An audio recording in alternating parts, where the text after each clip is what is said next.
On n'a pas vraiment.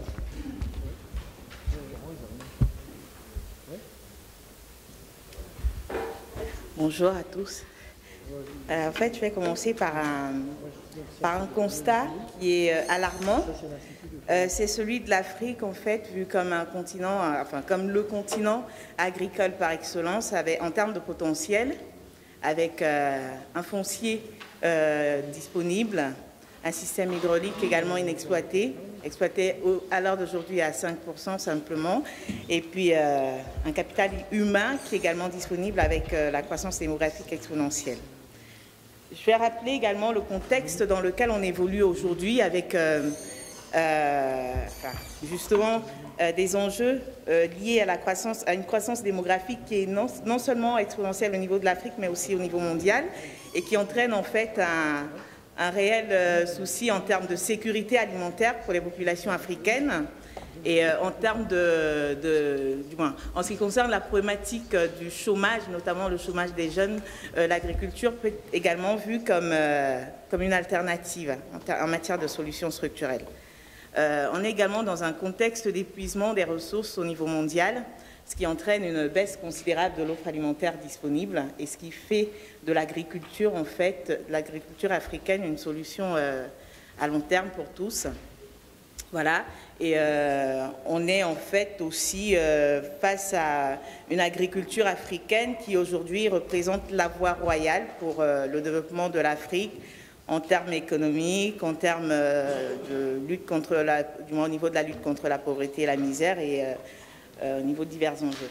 Alors je vais introduire mon propos également par quelques citations qui peuvent nous éclairer sur la question. On a le philosophe grec qui a affirmé, et c'est d'autant plus vrai aujourd'hui, que l'agriculture, c'est réellement la mère de tous les arts. Donc, lorsqu'elle est bien menée, tous les autres arts prospèrent, et lorsqu'elle décline, tous les autres arts déclinent également sur terre comme sur mer. En tout cas, là, vous avez un certain nombre de citations qui peuvent vous rappeler l'importance de l'agriculture, en tout cas en termes aussi bien en termes d'opportunités de création de richesses d'une part, mais également en termes de moyens efficaces en ce qui concerne la lutte contre la misère et la pauvreté en Afrique et en ce qui concerne également un certain nombre d'enjeux sociaux, sociétaux, environnementaux et autres. Pour la petite, juste pour information, vous pourrez avoir cette présentation-là par mail à la fin de la séance en mettant votre adresse sur un formulaire qui vous sera transmis. Donc, Kandé Yunkela a également rappelé que l'agriculture, c'est la voie royale aujourd'hui pour l'Afrique en termes de développement. Moi, j'ai juste essayé d'insister en fait sur l'agriculture comme moyen de création de richesse d'une part, c'est ce qui nous a motivés parce qu'en fait, Afrique Grenier du Monde, c'est une initiative qui est portée par un collectif de cadres et d'entrepreneurs africains soucieux d'œuvrer en fait pour une agriculture africaine forte, efficace, respectueuse de l'environnement et répondant à divers enjeux, comme je le disais tout à l'heure, au niveau économique, en termes de création de richesse, mais également au niveau social, sociétal, environnemental. Alors, je vais rappeler le contexte actuel de l'agriculture africaine, mais avant, je vais quand même faire une petite précision. Je vais parler d'agriculture africaine, sachant que l'agriculture camerounaise aujourd'hui s'inscrit à peu près dans le même schéma. Voilà. Donc, on est quand même dans un contexte marqué par un désinvestissement global de ce secteur-là, un désinvestissement de nos États. Malheureusement, aujourd'hui, l'agriculture, bien qu'étant revenue au cœur des agendas de nos décideurs et même de la société civile, du secteur privé, a quand même été pendant plus de 30 années abandonnée par tous. Donc les États, d'une part, avec l'application non voulue, mais application quand même des fameux plans d'ajustement structurel, entre autres, mais également les entrepreneurs qui ont préféré en fait se tourner vers des branches beaucoup plus porteuses que celles de l'agriculture.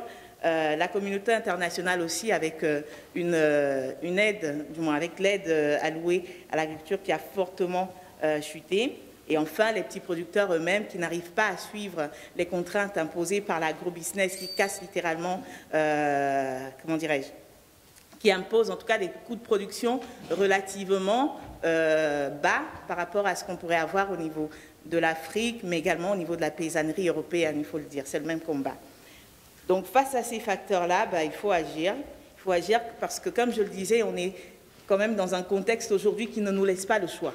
On est face à, comment dirais-je, une équation aujourd'hui qui est l'affaire de tous et qui fait de l'agriculture africaine un bien public mondial, comme l'a dit l'un des experts en la matière.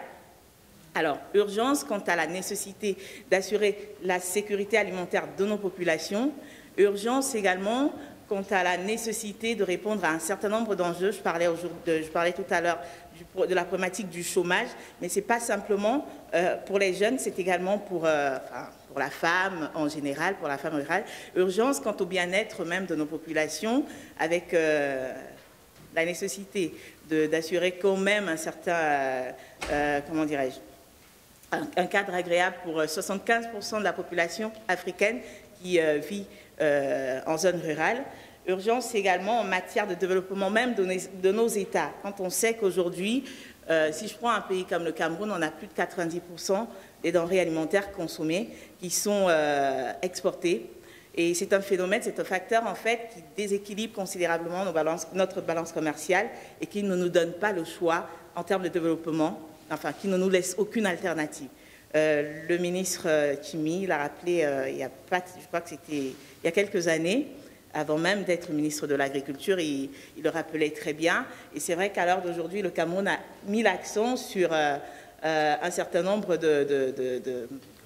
un certain nombre de sujets qui se rapportent en fait à une relance effective de l'agriculture dans ce pays-là.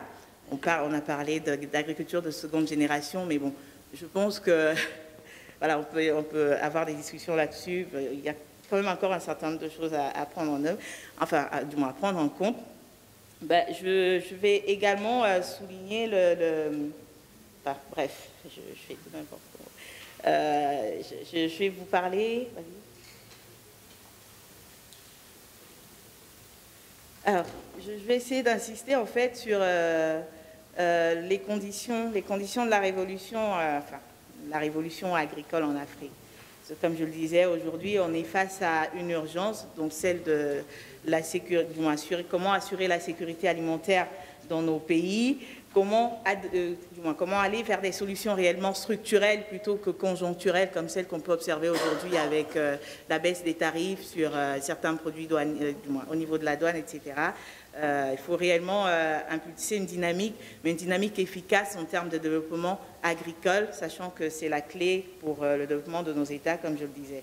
Alors, les conditions de la révolution agricole en Afrique, je me suis basée en fait sur les travaux du sociologue Jacques Faye, qui est en fait un expert du monde rural et qui identifie 3 conditions nécessaires à une réelle révolution verte africaine.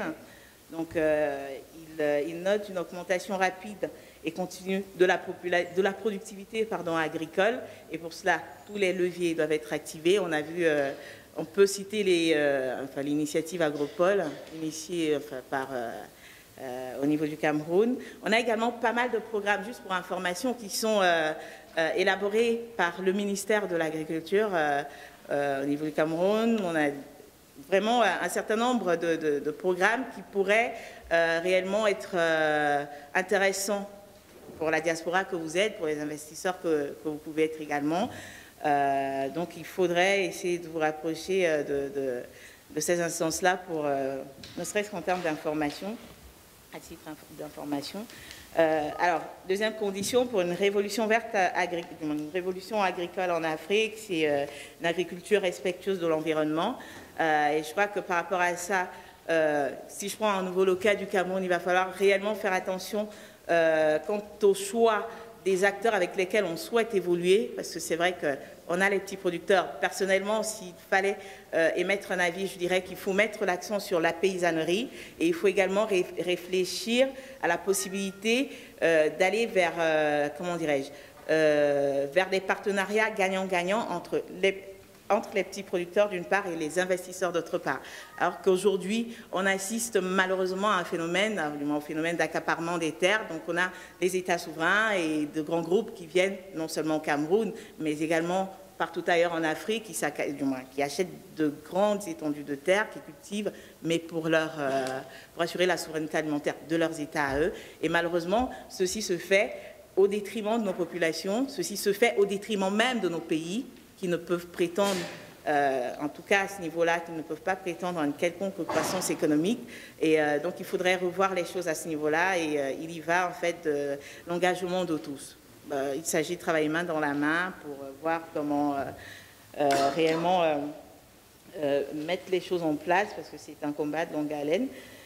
Et enfin, troisième condition, donc une révolution énergétique avec de nouvelles méthodes de fertilisation des sols, entre autres. Donc ça, c'est du domaine des experts, je ne vais pas insister là-dessus. Alors, en réalité, comme je dis dans mon document, divers paramètres font qu'aujourd'hui, nous n'avons pas d'autre choix que d'entreprendre cette révolution verte africaine. Pourquoi? Parce qu'au niveau mondial, on a ce phénomène de volatilité des prix des denrées alimentaires, et malheureusement, on est dans une tendance haussière. Il n'y a aucune possibilité, aucune alternative aujourd'hui de voir les choses, de voir cette tendance-là s'inverser, parce qu'on a divers facteurs en fait qui se rejoignent. On peut citer entre autres le changement des habitudes alimentaires des classes moyennes des pays émergents. On peut citer également les diverses mesures prises de part et d'autre, en fait, notamment en Occident, quant à la question du réchauffement climatique. Donc, par exemple, on pourrait parler du développement de la promotion des agrocarburants. Et ce facteur-là, il faut le dire, quand même, ampute de 20% la production mondiale, du moins l'offre alimentaire mondiale, ne laisse pas le choix, en fait, parce qu'il faut résoudre cette équation-là, qui est celle de nourrir les 9 milliards d'individus que comptera la planète à l'horizon 2050, sachant qu'aujourd'hui, si je prends le cas de l'Afrique, on est déjà dans un contexte, malheureusement, de crise alimentaire. On n'en parle pas, mais c'est comme ça, et on n'a pas le choix. Il faut passer à l'action. Voilà. Je vais finir, en fait, par une brève présentation de l'initiative AGM, qui est en fait un acte militant, sachant que moi je suis entrepreneur à la base, je suis ingénieur en informatique, et du fait d'être en contact permanent, notamment avec les populations des zones rurales en Afrique, j'ai pu prendre, j'ai pu palper cette misère-là, cette pauvreté, et je me suis engagée avec justement ce collectif de cadres et d'entrepreneurs. Et aujourd'hui, on a monté cet outil-là, qui est un outil de promotion de l'entrepreneuriat agricole en Afrique subsaharienne, parce que c'est aujourd'hui, l'agriculture représente un réel moyen en termes de création de richesse. Mais l'initiative AGM, c'est également un outil de sensibilisation et d'accompagnement pour les entrepreneurs, toutes tendances confondues, africains et non africains. Donc notre stratégie, on la déroule en fait à partir d'un dispositif opérationnel dénommé ISAP, donc information, sensibilisation, information quant aux enjeux de l'agriculture africaine en termes économiques, politiques même. Politique, pourquoi? Je vais insister là-dessus. Parce qu'on a eu, par exemple, en 2008, les fameuses émeutes contre la faim. On connaît les conséquences aujourd'hui. Et c'est vrai qu'une population qui a faim, c'est quand même un facteur peut déstabiliser un État. Et c'est quelque chose qui devrait être pris en compte par nos gouvernants, par nos décideurs, et voilà, enjeux environnementaux aussi, sociaux, sociétaux. Donc, outils de sensibilisation et d'accompagnement. Et enfin, une initiative, en fait, souhaitant mener une action de plaidoyer pour l'émergence d'une agriculture africaine nourricière du monde. Pourquoi? Parce que l'Afrique est réellement ce continent agricole par excellence. On a 60% de terres agricoles, de terres arables disponibles en Afrique. 60%, du moins. Vraiment, ça, il faut le savoir. C'est 60% pour l'Afrique à elle seule. Et paradoxalement à ça, l'Afrique reste le seul continent importateur net de denrées alimentaires. Donc il faut savoir qu'aujourd'hui, malheureusement, cette question-là ne peut pas être laissée uniquement aux petits producteurs. Ce n'est pas le petit producteur, ce n'est pas le petit paysan qui aura la compétence et la capacité nécessaire pour mettre sur pied l'entreprise à forte valeur ajoutée capable de répondre aux divers enjeux relatifs à cette question-là. C'est vous. C'est à vous de passer à l'action, quelles que soient vos compétences, quel que soit votre domaine d'activité. Quand on parle d'agriculture, malheureusement, nous sommes encore nombreux à penser qu'il s'agit tout simplement du volet production. Mais l'agriculture aujourd'hui devrait être réellement vue dans son ensemble. C'est toute une chaîne de valeur. C'est la chaîne de valeur agricole dans laquelle vous pouvez trouver des activités effectivement rattachées à la production alimentaire, mais également rattachées à la logistique, à la transformation, à... Je pourrais citer quoi d'autre ? Donc logistique, transformation, enfin vraiment même à l'information, parce que vous avez un certain nombre d'acteurs aujourd'hui qui souhaitent investir dans ce domaine-là, mais qui n'ont pas accès à l'information. Et malheureusement, aujourd'hui, on ne peut plus tout attendre de nos États. C'est à la société civile de se prendre en main, c'est au secteur privé également de saisir cette opportunité que représente l'agriculture en termes de création de richesses. Et comme je le disais, on n'a réellement pas le choix, il faut y aller. Il faut y aller, pourquoi? Parce que, voilà, il faut assurer la sécurité alimentaire des nôtres. Mais pas seulement, il faut saisir cette chance-là que représente l'agriculture africaine en termes de solutions quant à la donne alimentaire mondiale, parce que si les Africains ne la saisissent pas, d'autres le feront.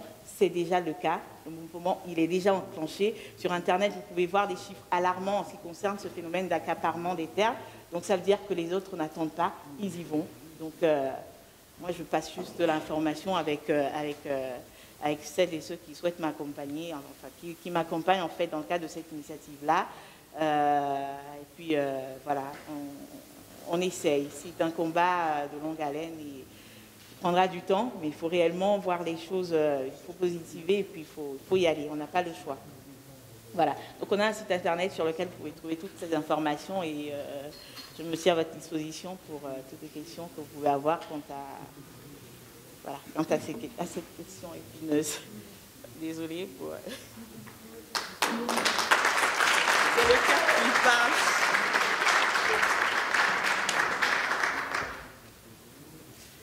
Donc, on va peut-être donner la possibilité à deux personnes de déjà te poser des questions si tu es d'accord. D'accord. Donc, est-ce que vous avez des questions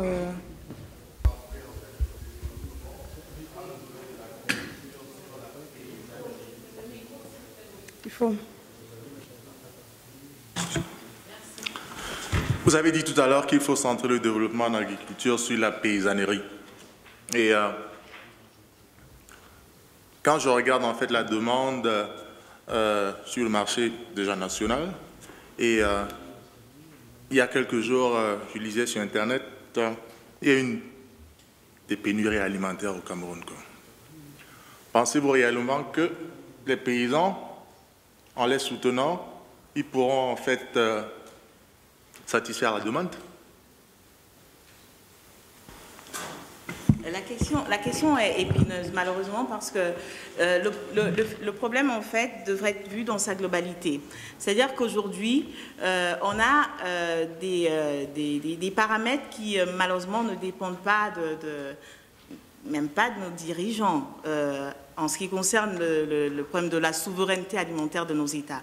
C'est-à-dire que malgré les efforts des uns et des autres, il faudrait voir les choses réellement au niveau, au niveau global. On a aujourd'hui les accords de l'OMC, on a également les fameuses APE, qui, malgré tous les efforts qu'on peut déployer au niveau de la paysannerie, comme vous dites, mais également au niveau même du secteur privé quant à la question de la sécurité alimentaire de nos populations, on n'y arrive pas parce qu'on a l'agro-business qui arrive à avoir des coûts de production relativement bas et ce sont ces produits-là qu'on retrouve sur nos marchés. À plus de 90%, sont des produits qui viennent de l'extérieur. Et ça, c'est à cause des accords de l'OMC. Donc ça, malheureusement, mais maintenant, c'est vrai que nos dirigeants peuvent prendre des mesures protectionnistes. Vous avez la possibilité de le faire. Il faut mettre en place des politiques sous-régionales en ce qui concerne, ce domaine-là. Ce n'est pas le cas aujourd'hui.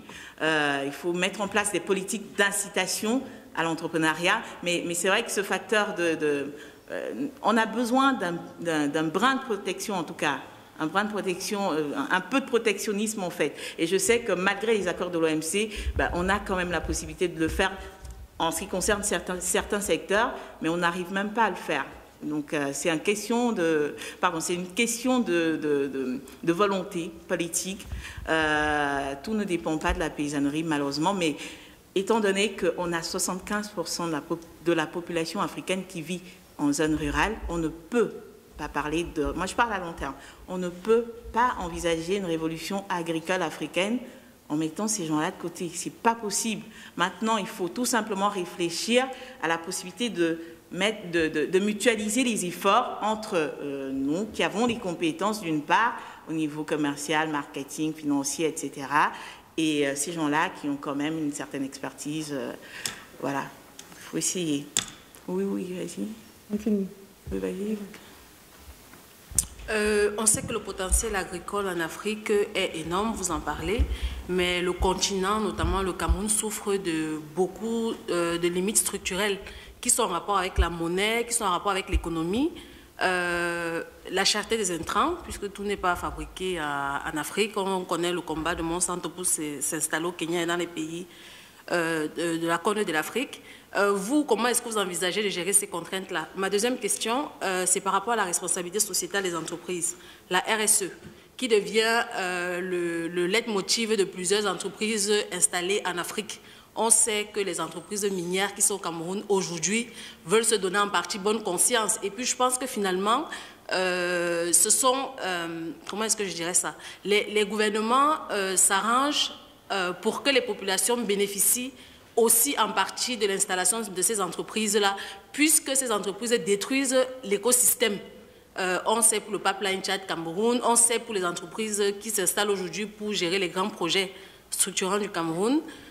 Comment est-ce que vous comptez bénéficier de cette ligne? C'est quand même une ligne budgétaire qui est ouverte et qui peut vous servir sur le long terme.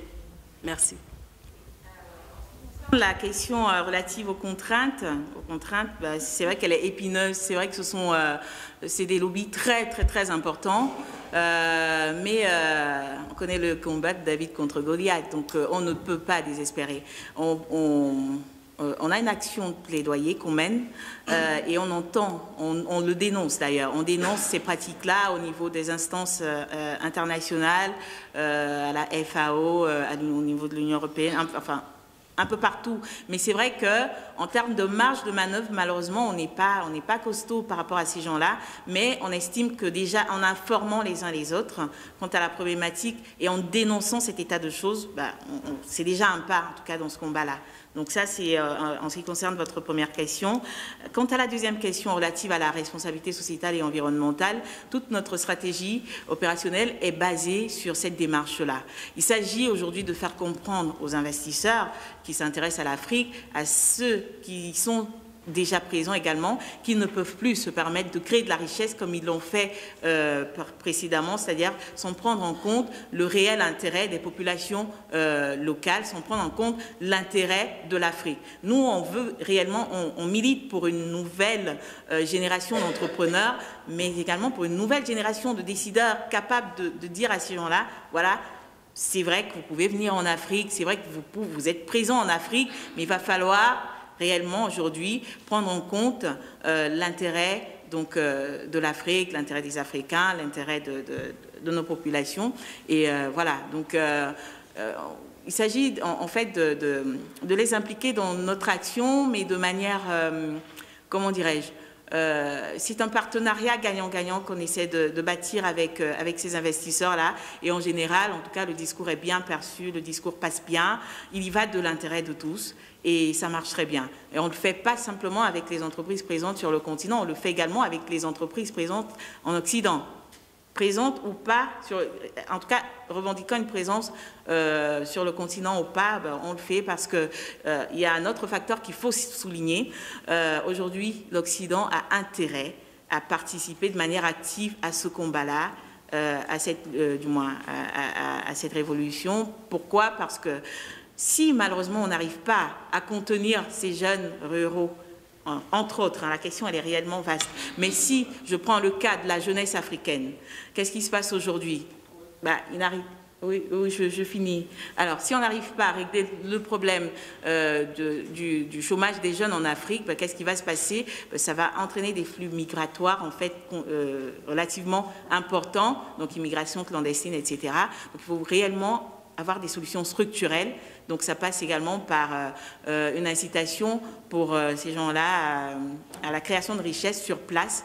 Et en général, les entreprises et les partenaires ici s'intéressent à la question et acceptent de travailler à nos côtés pour pouvoir présenter la chose de cette manière-là. Voilà. Une dernière question, monsieur.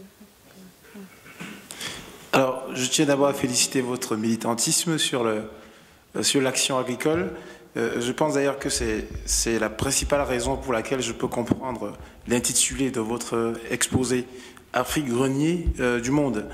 En réalité, il est difficile de considérer un continent qui passe de grenier à risée par rapport aux crises alimentaires qui sont actuelles. Il me semble que vous avez abordé un aspect qui est très pertinent sur l'intégration régionale. Mais ce que j'attendais, c'était de voir les actions qui sont prévues dans ce cadre-là. Il paraît que le NEPAD a prévu un plan d'action 2010-2015 avec une politique stratégique qui s'intitule, en abrégé, je pense, PPDA. Et j'aurais voulu savoir quel est aujourd'hui l'impact de la mise en œuvre de cette politique agricole régionale. Parce que l'Afrique envisage une intégration continentale à l'horizon 2028. Mais si le programme du NEPAD aboutit, ce serait le premier domaine, le domaine agricole serait le tout premier dans lequel on aurait un marché commun, bien avant 2028. Alors, est-ce qu'aujourd'hui, on peut penser que ce cadre du NEPAD prospérera pour faire en sorte, à défaut d'être grenier du monde, qu'on puisse au moins réduire la crise alimentaire qui secoue notamment la Corne de l'Afrique? Merci. Moi, je ne crois pas à l'efficacité du NEPAD. Excusez-moi, mais je préfère être direct. Ça va faire combien d'années qu'on a ce dispositif-là? En termes, concrètement, moi j'ai assisté à ces messes, à ces grandes messes organisées dans les hôtels, etc. C'est bien beau, mais malheureusement, il faut le dire, les ressources n'arrivent pas à la base. Et dans ces grandes messes, on ne prend pas la peine d'écouter le petit producteur qui est réellement au cœur du dispositif, qui devrait être mis au cœur du dispositif de toute action, en tout cas en ce qui concerne ce domaine-là. Donc, moi je crois plus en une action menée par le secteur privé. Je crois plus en l'efficacité du... C'est prévu dans le NEPAD, le secteur privé. Oui, mais concrètement, qu'est-ce qu'on a en termes de bilan? Je ne sais pas si on a dans la salle une personne qui pourrait nous parler du NEPAD. Mais ce n'est pas au NEPAD. Le NEPAD fixe la ligne et c'est à chaque pays de construire des plateformes pour les agriculteurs. Je suis désolée. Moi, je suis pas habilitée, en fait. Je pense que peut-être que nos décideurs pourront nous éclairer sur cette question-là. Mais moi, c'est vrai qu'aujourd'hui, je voudrais quand même mettre l'accent sur le fait que notre action, elle est privée. Il s'agit en fait d'inciter le secteur privé à prendre ses responsabilités. On ne peut malheureusement plus attendre grand-chose. On ne peut pas tout attendre de l'État en ce qui concerne cette question-là. Donc c'est vrai qu'il va falloir venir en soutien, en relais à ce qui existe. Voilà. Et je pense qu'on a des choses à faire. Maintenant, donc, le professeur Kamdem avait aussi une question, mais après, je pense qu'on va arrêter. Merci beaucoup. Je vais être très bref. Ce sujet d'importance capitale, l'agriculture en Afrique. Je crois qu'on a des exemples dans d'autres continents. Nous ne devons pas attendre qu'on vienne développer notre agriculture.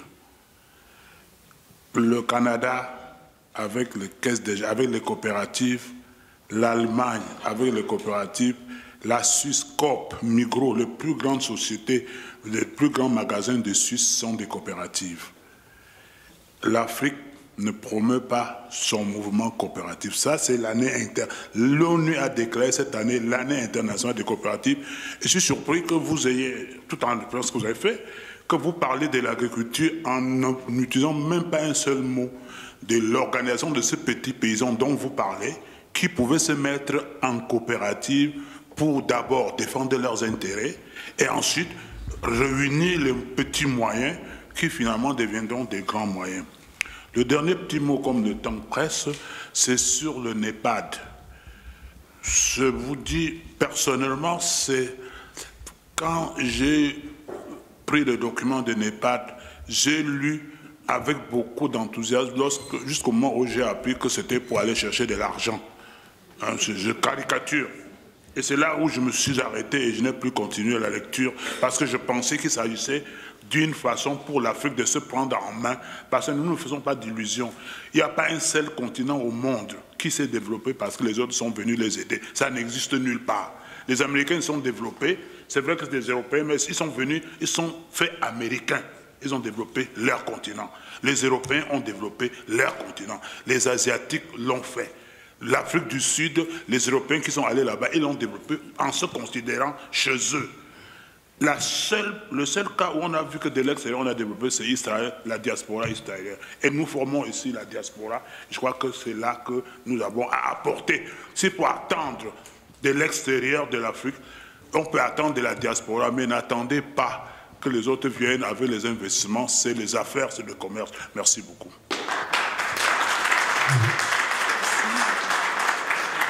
C'est pour ça justement qu'on essaie de militer et passer à l'action avec l'initiative AGM d'une part, mais pour revenir à la question des coopératives, c'est vrai qu'en 10 minutes, en quelques minutes, on ne peut pas tout aborder. Il faut savoir quand même que notre action terrain est basée sur une étroite collaboration avec les coopératives. Si je prends le cas du Cameroun aujourd'hui, nous sommes, on déroule notre action sur le terrain par le biais d'une coopérative dénommée comme FEG, qui regroupe plus de 100 000 petits producteurs. Et c'est réellement des actions concrètes en termes de renforcement des capacités des petits producteurs et également en termes d'amélioration du cadre de vie en milieu rural. Donc en Afrique de l'Ouest également, nous travaillons avec certaines coopératives, vous connaissez certainement l'Europa. Notre action sur le terrain est basée réellement sur la mutualisation des efforts à travers une collaboration avec les coopératives. Voilà, c'est un éclairage. Ok. Et il y a une dernière question. Voilà, plus de questions. Great. Je vous propose peut-être de continuer le débat pendant les pauses café. Merci, merci. Donc, on aura le plaisir encore d'écouter Monsieur Jérôme Nanamonteux, qui est coordinateur du conseil exécutif de Casanet et qui se propose de nous présenter le Cameroun comme un leader des services et technologies. Monsieur Nanamonteux, c'est à vous.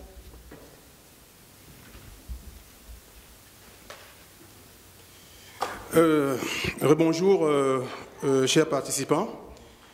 J'espère que je saurai être à la hauteur de cette tâche parce que ce n'est pas toujours aisé de prendre la parole après une intervention si brillante, surtout du genre féminin. Et bon, je vais faire le maximum d'efforts. Voilà. Donc, cette fois-ci, je vais prendre la parole, non pas en tant que responsable du conseil exécutif du Casanet, mais en tant que, qu'est-ce que j'allais dire, voilà un employé de SAP qui veut partager avec les participants. C'est pas ce que je propose, c'est pas la solution à nos problèmes, mais c'est juste, à mon humble avis, une stratégie. Bon, en ce qui concerne ma modeste personne, hormis ma casquette de membre de Casanet, donc en fait je suis ingénieur automaticien à la base et actuellement je travaille comme chef d'équipe et je travaille depuis 13 ans chez SAP à Waldorf. Pour ceux qui connaissent un peu SAP, c'est le SAP en fait pour le commun des mortels en fait. SAP est dans la gestion des entreprises ce que Microsoft est dans la bureautique. Donc, pour caricaturer à peu près ce que c'est que SAP. Donc, c'est le leader mondial des logiciels de gestion. Et donc, voilà. Voilà, merci. En ce qui concerne SAP, comme je l'ai dit d'entrée de jeu, c'est une structure qui a été créée en fait par 4 anciens employés de IBM qui ont décidé de se mettre à leur propre compte. Donc la structure a été créée en 1972. Et progressivement, elle connaît son essor. Et au jour d'aujourd'hui, avec le rachat de plusieurs d'autres entreprises qui font dans le domaine des technologies d'information et de communication. Donc dans le monde, SAP emploie à nos jours sensiblement 60 000 employés. Et l'un des challenges de SAP jusqu'à la fin de l'an 2015, c'est d'avoir 1 milliard d'utilisateurs. Et SAP est beaucoup plus connu pour des grandes structures, des structures qui ont en moyenne 1000 jusqu'à N employés. Et donc, au fil du temps, ce secteur de marché a été presque couvert. Donc, SAP essaye maintenant, dans la mesure du possible, de se lancer, n'est-ce pas, dans des structures, dans ce qu'on appelle généralement dans le jargon camerounais des petites et moyennes entreprises. Et ce qui est intéressant dans ce secteur, c'est que quand on essaye de comparer le continent africain dans sa globalité avec d'autres continents, on constate qu'il y a un boom formidable dans le domaine des téléphones portables. Et donc voilà un nouveau marché qui est plein d'avenir. Quand on essaye par exemple de voir ce que l'on fait aujourd'hui, par exemple dans le domaine des transferts, des fonds, le mobile joue également un rôle prépondérant. Je vais prendre également un exemple banal en Afrique du Sud. Ce que SAP a eu à réaliser dans ses laboratoires en Afrique du Sud, dans les zones rurales. Par exemple, on avait constaté que les femmes qui avaient des petits commerces avaient généralement de la peine à passer des commandes, c'est-à-dire à se rendre généralement chaque week-end dans des grandes villes pour faire leurs courses, donc faire des achats pour leurs petits échoppes. Alors, une application vraiment banale. Qu'est-ce qu'on a fait? On a développé une plateforme avec même pas un smartphone, les portables de seconde génération. Donc, ce qu'elles font, elles se connectent et puis elles passent leurs commandes, elles payent et une fois par semaine, les grossistes se déplacent maintenant de la ville vers les villages pour des livraisons. Vous voyez donc en un temps record, non seulement elles n'ont plus de la peine, les risques de voyage, se lever à 4 h du matin, attendre le premier car, peut-être qui partira de Mbalmayo pour Ngwantet, c'est un exemple banal, vous prenez le cas du Cameroun. Donc avec une simple application vraiment banale, comment on a pu changer, n'est-ce pas, le mode de vie de toute une communauté. Bien. Maintenant, on peut avancer. En ce qui concerne maintenant SAP, c'est quoi la position maintenant de SAP au Cameroun ou bien en Afrique? Je vais raconter maintenant juste vraiment une petite anecdote. En 2000, quand des amis et moi, on lançait l'Association des ingénieurs et informaticiens camerounais d'Allemagne, on devait organiser notre premier symposium à Bonn. Voilà, vous savez, dans la vie, il faut toujours avoir quelqu'un qui vous fascine, quelqu'un qui pour vous est un modèle dans votre domaine de compétences. Alors, le pari, c'était d'inviter Jacques Bonjao, juste pour la simple raison qu'en parcourant le net, pour nous, c'était ce génie camerounais qui travaillait à Microsoft et qui n'était pas n'importe qui à Microsoft. Donc, le challenge en tant que président de cette association que moi, je m'étais fait, c'était d'avoir Jacques Bonjao pour illuminer, pour éclairer les jeunes, surtout qu'à cette époque, c'était le boom des TIC. Alors, je me disais que, bon, voilà, quand on essaie de voir la diaspora indienne, quand on essaie de regarder d'autres diasporas, on constate que cette diaspora, par exemple la diaspora indienne, qui est très présente aux États-Unis, et plus particulièrement dans la Silicon Valley. Quelques années après, on a constaté que dans la région de Bangalore, on retrouvait à peu près la même typologie. Donc, la même façon, n'est-ce pas, de travailler à la Silicon Valley. Donc, on s'est donc dit que voilà, si on a donc cette possibilité d'avoir accès à ces technologies de pointe, pourquoi est-ce qu'il ne peut pas avoir un retour d'expérience au Cameroun? Donc, on prend contact avec Jacques Bonjao, mais on a eu cette malchance qu'il avait cette semaine une conférence à Seattle. Nous, on s'est dit que peut-être qu'il minimisait notre association. On a googlé et effectivement, il avait cette conférence.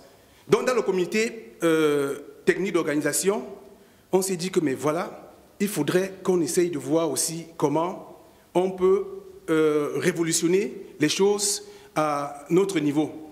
Et à l'époque, j'étais consultant à la Deutsche Bank.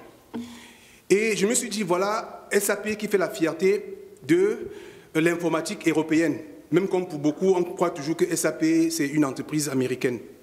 Donc j'ai postulé chez SAP et j'ai obtenu, donc, bref, on m'a recruté. Et donc maintenant, mon challenge à SAP, c'était, quelles que soient les difficultés qu'il y aura, donc, quels que soient les duc in altum, il va falloir qu'exactement que SAP se retrouve également au Cameroun. Pourquoi je dis ceci? C'est parce que hier, pendant les ateliers, j'ai eu à constater comment ma sœur, Carole, qui est assise à ma droite, avec de la peine, vu toutes les difficultés qu'elle est en train de rencontrer, pour établir une structure en bonne et due forme dans le domaine de la psychologie au Cameroun. Je lui ai dit, écoute, ce matin, je vais te raconter une histoire qui va certainement te motiver. Donc voilà, je prends mon bâton de pèlerin et je regarde, je constate que SAP, effectivement, en Afrique, est présent seulement en Afrique du Sud. Et c'est bon? Donc là, maintenant, vous essayez à peu près de voir ce qui se passe. SAP est créé en 1972. Et la première installation de SAP, c'est 10 ans plus tard, en Afrique du Sud. Alors, comment est-ce qu'on va faire pour qu'il y ait également un retour d'expérience? Parce que le plus important ici, c'est contrairement peut-être à ce que beaucoup vont penser, je ne suis pas en train de faire la publicité commerciale de SAP. Non, loin de là, même comme c'est mon employeur. Le problème, c'est qu'au fil des jours, maintenant, on est en train de constater qu'il y a un phénomène de chômage très accentué en Afrique. Et maintenant, on constate que rien qu'avec son portable, que ce soit le téléphone portable, que ce soit son laptop, quand on a une bonne formation, on peut faire changer le monde. Donc, rien qu'avec son téléphone portable et son laptop, on peut faire changer le monde. Alors, je me suis dit, pourquoi ne pas essayer de sensibiliser les administrations camerounaises et beaucoup plus les responsables des institutions universitaires. Surtout que les spécialistes SAP, tout le monde ici, enfin pour la plupart, vous le savez, que le taux de chômage pour les experts de SAP tend rapidement vers 0. Et les experts de SAP sont recherchés partout. Or, maintenant, il se passe que chez nous, à SAP, on a un programme des alliances universitaires. Cela voudrait dire que SAP met à la disposition des institutions universitaires son logiciel dans le domaine de l'enseignement, aussi bien que dans le domaine de la recherche. Alors, j'invite l'ambassadeur du Cameroun en Allemagne pour faire du lobbying auprès de SAP à Walldorf. Acteur comme on le connaît, tout ce qui est positif. Donc, il accepte de venir à Walldorf. C'était juste pourquoi? Parce que le ministère allemand des Affaires étrangères SAP a pris contact avec le ministère allemand des Affaires étrangères. Parce que SAP, dans sa nouvelle vision, est en train de vouloir s'établir en Afrique. Bien, le ministère des Affaires étrangères leur a recommandé le Bénin. Pour plusieurs raisons, sur lesquelles je ne voudrais pas venir. Donc, ayant eu vent, j'ai donc demandé à l'ambassadeur qu'il faut qu'on fasse une descente sur SAP à Walldorf pour faire du lobbyisme. Ça, c'est 9 ans après que j'ai intégré SAP, donc je n'ai pas cédé, j'ai continué. Donc l'ambassadeur est arrivé à Walldorf, on lui a présenté le portfolio de SAP, et j'ai également fait une présentation sur le programme des alliances universitaires. 2 ans après, on était en 2009, 2011, au début de l'année, il y a le Chief Executive Officer qui me convoque à son bureau et me dit qu'il a une bonne nouvelle, c'est que SAP va s'établir au Cameroun. Et en février, effectivement, SAP s'établit au Cameroun. Mais là, ce n'était pas mon problème. Mon problème, c'était l'enseignement des modules SAP dans les universités camerounaises. Mes déboires ont été grands, que ce soit au ministère de l'Enseignement supérieur, que ce soit dans d'autres universités d'État. Alors, j'ai dit, OK, bon, si les cadres cadrés veulent se comporter comme des cadres qui sont vraiment cadrés, je vais essayer de voir ce qui se passe dans le secteur privé. J'ai pris attache avec l'Université catholique d'Afrique centrale. par le biais du très controversé le père Ludovic Lado, qui m'a accueilli à bras ouverts et qui m'a confié aux responsables chargés des enseignements d'informatique. Le message est passé, mais il y avait des difficultés au niveau du financement. J'ai également pris attache avec l'Université des Montagnes, qui avait à cette époque des problèmes au niveau des infrastructures. Bien, avec l'Université catholique, quand on essaye de voir, c'est une université qui dispose d'un enseignement de haut niveau et qui est vraiment reconnu un peu partout. Donc maintenant, au niveau de SAP, j'ai fait un peu de lobbyisme. On a dit que, OK, dans le cadre du Corporate Social Responsibility, on va essayer de voir comment, pour un début, on va essayer d'épauler, notre structure va essayer d'épauler l'Université catholique d'Afrique centrale. Et donc c'est ainsi qu'au mois de septembre, il y a un Memorandum of Agreement qui a été signé. Et d'ici le début du mois de novembre, les modules SAP seront donc enseignés à l'Université catholique d'Afrique centrale. Et je suis sûr et certain, parce que ce module donne également la possibilité, comme l'a dit d'ailleurs hier M. Jacques Bonjao, à celui qui est basé à Bafan, d'avoir la même formation en ce qui concerne les modules SAP que celui qui est basé à Waldorf. Parce que les certifications seront identiques. Ce qui fait que Afrique First Land Bank au Cameroun, quand Afrique First Land Bank au Cameroun voudrait déployer les modules SAP, parce qu'à une banque de leur taille, ils ont besoin du module FI. Il y aura donc des experts sur place, parce que beaucoup de projets, par exemple, ne marchent pas dans beaucoup de pays africains, parce que les experts SAP qui sont en Europe refusent d'aller faire des missions en Afrique. Donc, voilà, comme j'ai dit, à mon niveau, comment un diasporé, malgré tous les problèmes qu'il y a, se dit, OK, il y a des grands frères qui ont fait ci, il y a des grands frères qui ont fait ça, qui sont des modèles pour nous, et qui ont réussi. Pourquoi est-ce que nous, on ne peut pas faire autant? Je profite également de cette occasion pour leur rendre un vibrant hommage, pour leur dire qu'ils nous ont montré le chemin et que nous, on est en train de suivre malgré les difficultés. Et par ailleurs également, je lance aussi un appel à nos cadets de faire comme nous et de faire mieux que nous. À l'heure aujourd'hui où je vous parle, actuellement, il y a plus de 35 Camerounais qui travaillent chez SAP à Waldorf. Et on ne s'est pas arrêté là. Pourquoi est-ce qu'à un moment donné, on a eu un peu la vie un peu facile? C'est juste pour la simple raison qu'une plateforme comme Casanet, comme le DAVOC, nous a également donné la possibilité de présenter les différents projets qui nous tiennent à cœur. Je suis sûr et certain que sans Casanet, sans le DAVOC, j'aurais eu la vie encore plus compliquée. Juste pour la simple raison que pendant le DAVOC 2010 que nous avons tenu à Bonn, et donc notre modèle informatique de l'époque a finalement eu du temps de nous assister, Jacques Bonjao, et qui était connu par mon Chief Executive Officer que nous avons fait inviter et qui a accepté d'être à DAVOC, nous a dit que c'est des sommités qu'il connaissait. Le docteur Séverin Quezeux également. Donc ça a permis pour nous, et là j'en profite également pour rendre un autre hommage au Conseil des sages, qui fait également un travail de lobbyisme important pour la prospérité du DAVOC et pour la prospérité du Cameroun tout court. Et je profite également, cette fois-ci je remets ma casquette de responsable de Casanet, pour lancer également un appel à toutes les compétences qu'il y a dans cette salle de se joindre à nous.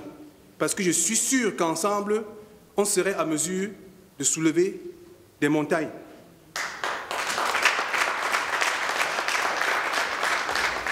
Donc, comme je l'ai dit, et là je vais essayer certainement de conclure, comme je l'ai dit d'entrée de jeu, c'est quoi le bénéfice